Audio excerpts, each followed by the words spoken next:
The simple fact of the matter is there are lots of criminals in the world. They can make money by targeting people with technology, and we get hacked. A constant threat, an unavoidable reality of our hyper-connected world. It's easy to feel resigned, even helpless. But amidst the frustration, some are forging a different path. Meet Michael Ouwerkerk, a cybersecurity trainer challenging the status quo, not with more fear, but with fun, engagement, and a radically different approach. It's got to be simple. It's got to be fun. Because the stakes have never been higher. Ignoring the reality or merely ticking compliance boxes comes at a staggering cost. The average cost of a breach in Australia now is over $4 million. For small business, it's like $50,000. It's a lot of money. But the financial hit is only part of the story. He sees firsthand the chaos left behind when defenses fail. Companies have just been hacked. It's a disaster. We're having to do this and we're having to pay for that, and we're burning cash and stuff can't work. So when the breach happens, when the click occurs, who do you blame? Is it simply human error, or is it time we ask the harder question? Where does the responsibility truly lie? You don't blame people for stuff that you didn't teach them. If someone's going to say people are the weakest link, I'll say look at the top of the organisation. It's a cold, hard truth. If your people are vulnerable, it's because you haven't given them good training.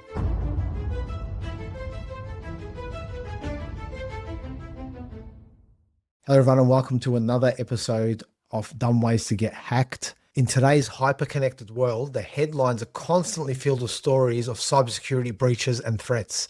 But often, the strongest defenses against these threats isn't the most sophisticated technology or the digital threats. It's the awareness and behavior of people within the organization.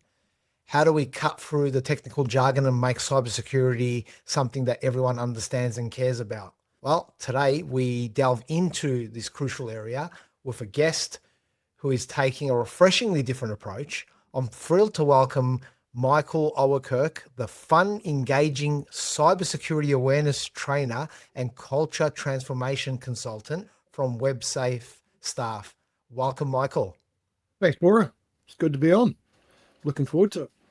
Yes, definitely looking forward to this conversation. We'll be exploring some fascinating topics today. We'll discuss the return on investments of live versus online training and why trainers like yourself believe that the power in live interaction is so much more important. And we'll also unpack some of the importance of creating simple, attainable content that truly resonates with the people that you're training, regardless of their technical expertise, whether they've never done a training session before or they're experts and are getting a refresh on what is important. And then hopefully we'll delve into the crucial perspective shift when it comes to the moving away from labeling people as risks and instead recognizing the vulnerability in the face of the cyber threats. So Michael, before we dig into it though, how about you tell us a bit about yourself? Yeah, okay. A bit about myself is usually a bit weird. I started off working in England, getting into IT, and I got into IT at a time where it was very easy to get into IT.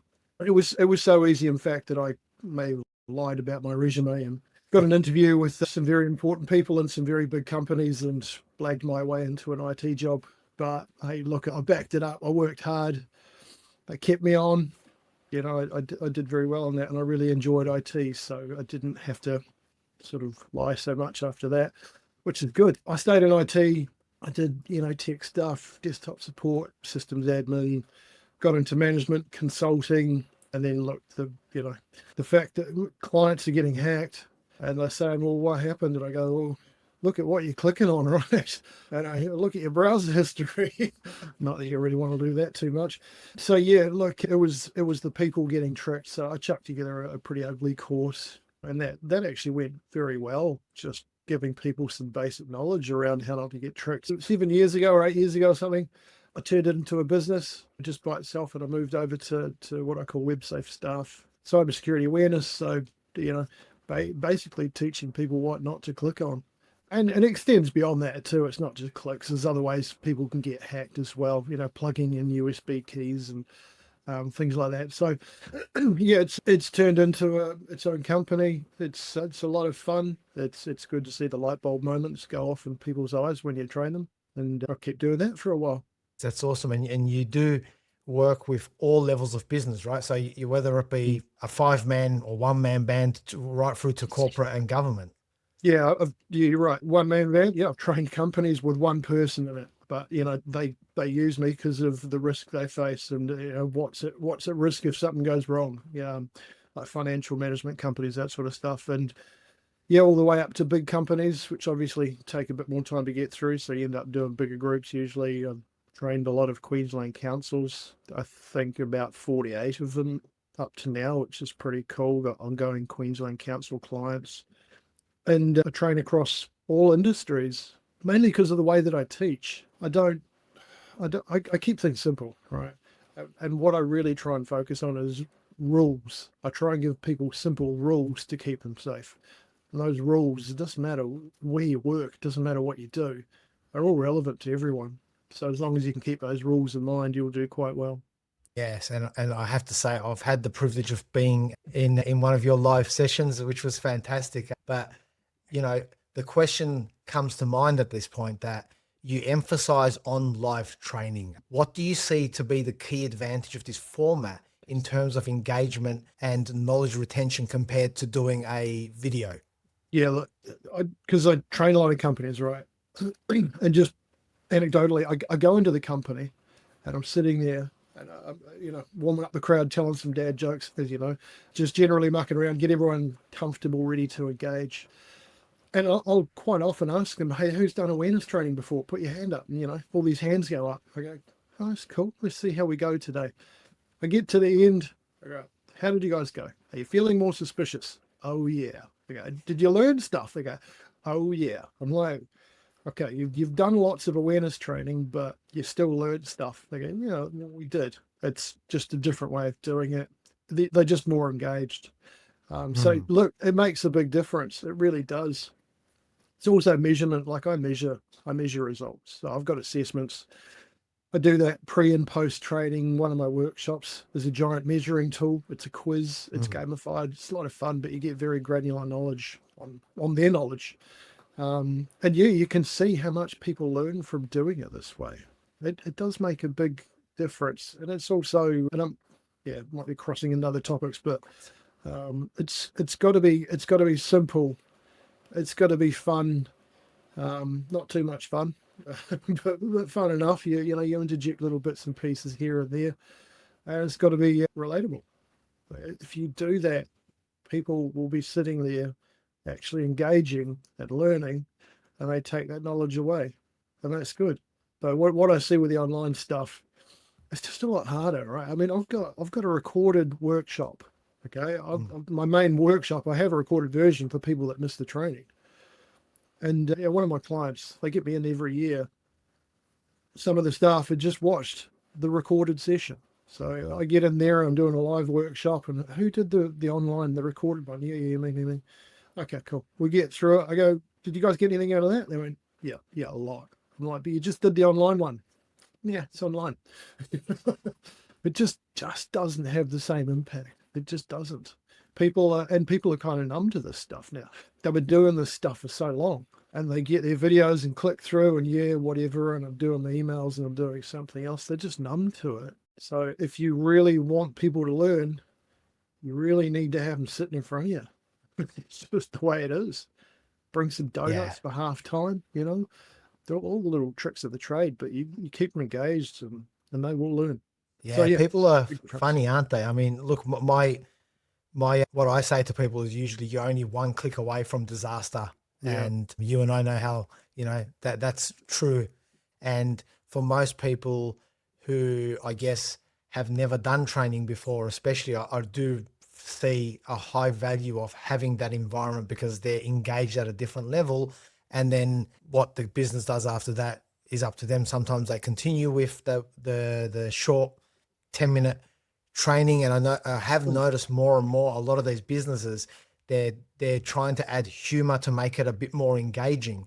And that does work. I mean, especially in Australia, something's funny or it's based on sex, it just seems to sell. But as you said, if it's just continuous, a tick box exercise for some business because they need to get cyber insurance and they're like, we'll book in a 6 months or a 1 year, a subscription to your service for the online. the battle you find is that then it gets to a point, maybe after 3 or 4 sessions, that I'm just so busy that I ignore it, Yeah. or people ignore it. But most of the time, and like I said, I've been in the training session with yourself, and the difference that I felt was that because it's engaging and you're asking questions, even if someone's shy, once someone starts talking, everyone else kind of gets involved in it. And the shock value is where the big thing is, really, isn't it? Like when people they see something, like you can see in their head, oh, that's Yeah. what I do. I'm not going to say that out loud, but you can see their minds ticking away. It's a great point you make with the shock value, because I do throw that in there sometimes. Like, as you know, when I'm teaching about the threat of USB devices, like you could get hacked from plugging in a USB cable potentially. And then at the end of that, I say, hey, by the way, a cyber criminal turned a USB key into a bomb and sent it to some journalists and it exploded, Luckily, the person wasn't majorly injured. But yeah, that shock value, people are sitting there going, oh my God, what are they going to do when they see a USB key on the ground? The thing, bomb. Yeah, 100%. Right, Yeah. right. That works. Let's not. I'm not touching that USB. Don't care. Don't care Pull the where bomb it's from. disposal. But it does work. It does work. Yes. And you do it in the nicest possible way. And invariably, people are going to be, like you said, they are going to be shocked for this stuff. Some people get to the end of the course or whatever course I'm running. How you feeling? They go, oh my God, I'm going to live in a cave. I don't want to participate in society. And I'm like, well, you have to, but surely you feel more confident now, don't you? Knowing this stuff. This is empowering, right? Yes, it's confronting, but it's also really good to take into your life to keep you safe. Oh, yeah, cool, get that. So you kind of have to try and balance the shock out a bit. Don't want them all I do just like the freaked fact out. that I love the fact that you also have this component where you're not just there to say what not to click in a business environment. You include a lot of the, like at home, did you know if you did this, this is also going to impact you on your Gmail, Well, and yeah. give examples of that, which I think Yeah. is what makes people feel a bit more, not just value, but like, holy shit. Yeah, You know? that's actually, and I never realized I did that until I thought about it a couple of years ago. But yeah, my content innately refers to home use, almost, I wouldn't say exclusively, but most of it. So when I'm talking about like how to read a link, I'm showing them a link and we're going to work out what website it takes you to. And it's all about them losing money. It's about them going to a fake bank website and getting ripped off. And a lot of my content does that, because the whole time in those workshops, yeah, like I said, they're thinking, hey, this is my problem now. So I teach them stuff, how to stay safe, how to not get hacked, how to not lose money, how to not get your info on the dark web. But everything I teach is completely relatable to the business. They learn it for home, they go to work, they're not going to forget it, they're not going to not apply it. It just makes sense to do it that way. I've always done it that way.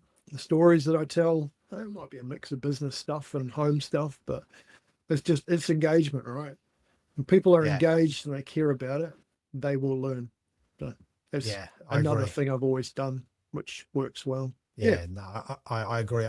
Even though when we do, and you'd remember when you're doing IT support, if you get engagement and trust from the end user, you're likely to know what the story is and why they're in this scenario. And it's not about blaming anyone. It's just to say, well, this is what happened, and you know what, we okay, good. You need to be trained on this, and this is something that I'll push to your management team. But this is the question I want to ask you now. I'm going to put you on the spot a little bit here, right? Because I face this every day myself. Have this very, oh, here we go. Here's another thing we have to do to satisfy the government or spend more money on our business. Like, why should I do cybersecurity training now? How do you approach that? You're right. It's a nasty thing, right? I'll be honest, it sucks. Like, why do we have to do this? It's not fair. The simple fact of the matter is there are lots of criminals in the world. They can make money by targeting people with technology, and we get hacked. And it sucks. But, a lot of these people are just trying to get food on the table for their families too. So it's going to happen. Basically, the point where if we don't do this, it will cost us a lot more money. That's what it comes down to. If you get hacked, the average cost of a breach in Australia now is over $4 million. For small business, it's like $50,000. It's a lot of money. I deal with this all the time. I go and train companies that have just been hacked. How you going? Oh, it's a disaster. We're having to do this and we're having to pay for that and we're burning cash and stuff can't work. Yeah, look, honestly, I sympathize with businesses. It sucks to have to spend money on cyber, but it's not the old days anymore. Like when you just had IT and a firewall and some antivirus. It's not. You've just got to package more in there. You've got to do multiple things. I think the other thing to say is it's also can be a bit of a sales point for a company. Like if you say we care about cybersecurity and you demonstrate that, then people are more likely to trust you with their data. Like for me, one of the things I teach is how do you deal with information that could cause damage? Like, invoices where it's sent by a criminal, they put their bank account details in it. So I say to companies when I work through this stuff, I give them the procedure. Look, it's just a phone call usually. And if someone, rings up and, gives us if they get an invoice and it's the first time I paid an invoice, we got to make a phone call. So they would ring that company and they would say, hey, I want to confirm the bank account and pay money into. And that company might be going, what the heck? I just sent it to you. And then they can explain, no, it's because it could be a criminal. We take our cybersecurity very seriously. That's a selling point, right? That other company is going to be going, hey, that's actually really cool. We're dealing with a company that's really on this stuff. So there's pros to it as well. But yeah, the core of it is if you don't do it, you're going to cost yourself a lot more money. It's an industry. It's not going away if you don't do something. If you don't have a reasonable crack at cyber in this day and age, it's going to cost you a lot. It just sucks. I agree with that. I said this in one of my previous podcasts, or the guest was saying that exactly that scenario where someone deals with a supplier overseas. The hackers had become a man in the middle attack, so they're listening in on both ends. One's just got a Gmail account because why would you have a domain account? And if you get compromised, in this particular case, between the supplier and then there's a email that comes and it's not the supplier because with AI technology, these guys are talking to you as if you were talking to the right person. And as you will learn from the cybersecurity training that Michael does, you don't look at the link, you click the wrong thing, or you pay money into an account, which is not even in Australia. You don't realize because you're dealing with someone from overseas, which makes it harder. Then all of a sudden you've lost. In this particular case, it may have been 100,000 or something along those lines. But I have personally had businesses that, like yourself, where we've been bought into after the fact, that have transferred anything from $20,000 to $60,000, not realizing that that change wasn't legit. It wasn't from that business, and they only knew when they didn't get what they had allegedly paid for, or called in saying, "Hey, what's going on? You said you were dropping this off tomorrow. We paid you," and they're like, "Don't know what you're talking about." Absolutely. And it's not just small businesses. I've had accounting companies who have come back and said, we need investigation done because we've allegedly had 6 conversations with a client and it wasn't us. And it was, in fact, in this case, again, it was a case where this person was using a free outlook.com and the hackers had access to this person's account and effectively he clicked on the wrong link and that cost him dearly, unfortunately. And so I agree with you. I think if I'm running a business, the reason I want to approach this isn't because it's a tick box exercise. No. It is, in fact, something that's going to save me more money. And the big thing, I think I've always said this about Australia, especially, and I'm sure you can agree, come from New Zealand yourself and being in the UK. And I'm curious to know from you, is that she'll be right attitude still here in Australia? Or do you think there's a mind shift happening? Oh, I think it's better. It's still here though. Like, absolutely, it's here. Look, I'll give you an example. A company I trained a couple of years ago, I trained all their staff and got a phone call from them about 3 months later. I said, we need one more workshop. I go, oh, what's happened? They go, well, we had a few people that missed the training, like 3 people. And I go, oh, okay. Did something happen though? They go, yeah. The accountants missed the training. And yeah, they got scammed with a fake invoice. They didn't do it right. Now, when I trained that company, I'm training management and, everyone's there. And I get to the part about how to protect yourself from invoice fraud. And I say, are you doing this? They go, I don't think we are. I go, cool. takeaway, you need to do this. Okay. You need to implement this procedure after this training. Cool with that? Yep. I didn't do it. I didn't do it. Why I'm would like, they? come on. And then I get the phone call. I'm like, but I told you guys to do this. They go, yeah, I know. We just didn't do it, you know. So I get the accountants in the workshop, and I get up to that part, and I go, okay, I know this is relevant for you. Yeah, and showed them it, and they're like, oh my God, okay, yeah, cool, get it. Yeah, there's still definitely a sure right attitude. I've got some clients where they won't check invoices. If it's a big enough amount, they will, but they think it's not worth their time to ring up. And I tell them this, like, you're going to get scammed. Yeah, I know, but it'll hopefully be a small amount. I'm like, so yeah, there is still a she'll be right attitude, but the biggest problem is people don't know the procedures to keep them safe. Yeah. Yeah, like, you know, they might go, oh yeah, I ring up if it's a new invoice. I'll ring up. I go, what if the payment details change in an invoice that you pay every month? No. Well, what if they get hacked? You got to check it whether it's new or changed info. If it can cause damage, call them. Oh, okay. Yeah. So it's an education thing as well. It's not just she'll be right. It's also a lot of companies just don't know what to do, and it's not hard. It's really not hard. And you can extend that too. You can extend it to other things like HR. You know, I get a phone call from a staff member, hey, pay my salary into a different account. And these days, what we're dealing with is AI. You know, they've forged the phone number and they've forged the voice. Oh, hey, Bob. Yeah, cool. I can change those details for you now. No. Comes under that procedure, which is again why I stick to simple rules and say that's information that could cause damage. Call them back. Hey, was that you? No. Right. There you go. So yeah, it's a mix. It's a mix of she'll be right, and it's a mix of bad training or no training. I love the fact that, you know, you talk about the rules and you say simple rules in security training. So with hackers constantly evolving their tactics, as you said, they're using AI, the phishing emails are getting better because they actually look perfect. These days with the way they do small links, as you've suggested, even it might even be the actual website, but it's actually doing a redirect at the second point. So, you know, they're getting smarter, right? How do you balance keeping the content up to date without overwhelming people? I don't have to balance it. This is the beauty of the way I teach, because I have simple rules. And I teach people how to read links, and no one seems to be doing this. It's weird, but I actually teach them how to work out what website a link takes you to. So the whole end-to-end process, like you mentioned, short links and that sort of stuff, QR codes. But yeah, these simple rules, all I'm doing is, because I'm obviously scanning the environment, looking for what's out there, what are the crims targeting people with. And I say, hey, do my rules cater for that?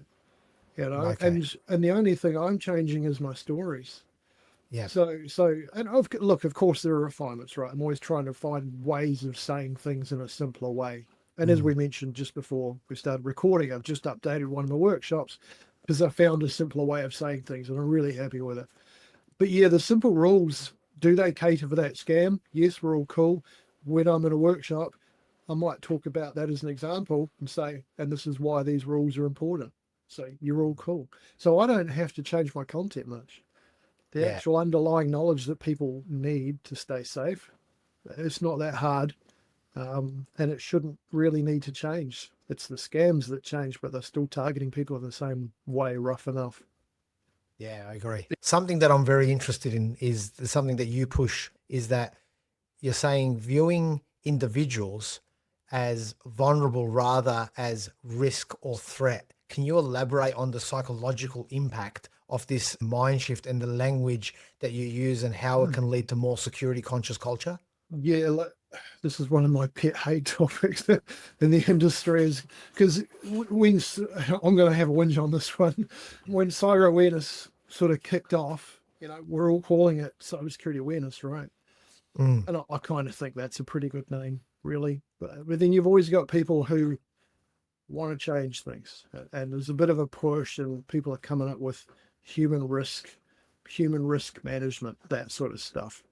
And that's very negative, right? For me, you don't blame people for stuff that you didn't teach them. And the other side of it, and as you know, a risk equation is quite simple. A risk means you have a threat and a vulnerability, right? So if you're going to say we know what the threat is. It's the cyber crimes, right? But if you're going to put people as the risk, then where the hell's the vulnerability? It's not. Like, it's literally, you've got cyber crimes targeting people who are vulnerable. That's your risk. It's really unfair in my book. Look, people in my industry, that they've got a different view, but in my book, it's not fair to call people a risk. It's fair to say they are vulnerable because you didn't give them good training. So that's what it comes down to. They go, people are the weakest link. I'm like, oh God, don't do that. You've already failed your change management process, right? Because all this training, it's a big change management thing. You want people to change their behaviors, and you're blaming them for something they didn't cause. So yeah, I'll always say, if someone's going to say people are the weakest link, I'll say, look at the top of the organization. It's a cold, hard truth. If your people are vulnerable, it's because you haven't given them good training. So I don't like it. I think it's a really negative way to think about the risk. And I think it's just something that if people hear you saying you're the stupid user, or you're the weakest link, or you're the risk, that's just nasty. I don't like it. Like, I'm never going to say it. I'm never, people ask me questions. Oh, it's a stupid question. Oh, it's not a stupid question. Everyone's got questions. I'm here to answer them for you, right? And that's why I always say to people in my workshops, if you have a question, please interrupt me. I don't want you forgetting about it. I want to answer it while it's relevant, and it doesn't matter what you say. There are definitely different levels of knowledge out there. And some people, they've got a longer way to go, but they're not the risk. Yeah, they're the vulnerability. So I don't like it. I agree. So let's switch topics to the fun. Yeah. You love bringing jokes in, and you do the famous dad jokes. Give us a dad joke. Go on. Look, one of my favorites, and I actually incorporate it into my workshop because it's got a cybersecurity context. And when I'm talking about passwords, I say, hey, look, if I was, because I teach people how to make a good password, like to get into their password manager, I say, what if I tried to make a password like beef stew?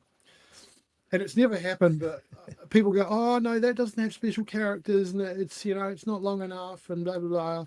I go, look, I'm just waiting for someone to say it's not strong enough. Right, it's not, because I go, yeah, it's not strong enough, beef stew.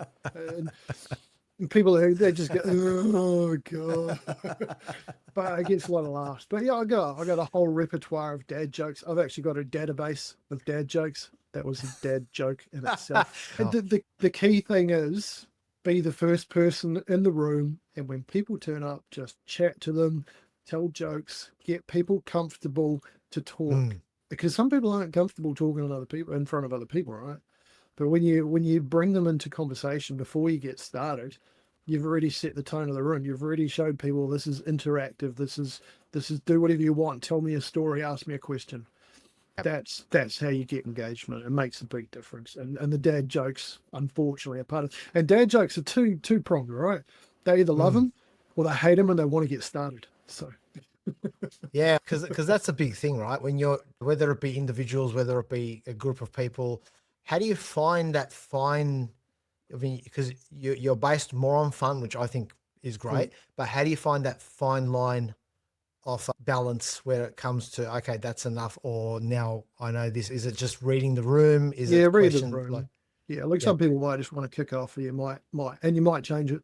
Don't do dad jokes, do normal jokes. But yeah, look, I will say that everyone does like to have fun. Who doesn't like to have fun? So having fun things throughout the content is good, not to the point where it's distracting. So this is something I find with the online content, and you mentioned it before. A lot of them are trying to make it really fun, right? And they have a wacky theme and, crazy actors and that sort of stuff. But I relate that. I remember growing up watching ads, right, on TV. And you'd watch an ad, you go, geez, that's a good ad. That's so much fun. And then you'd think, hang on, what were they selling? Because you were so caught up in the story, you didn't even get the product. Well, that's not a good thing, right? So it's the same with cyber awareness. Yeah, it can be fun, but you've got to get a message out of it. So there's a real balance with giving them the simple rules, giving them a relatable story, having something fun at the end to keep them going, but make sure that they learn something from it. And I find a lot of the online stuff, it's, we've got all these fun stories and stuff, but what's the simple messaging? Yeah. That's where I think it fails. There's got to be, boom, here's your simple rule. And by the way, that protects you for X number of scams, and that's great. And so I just do it a bit different. I just find that works quite well.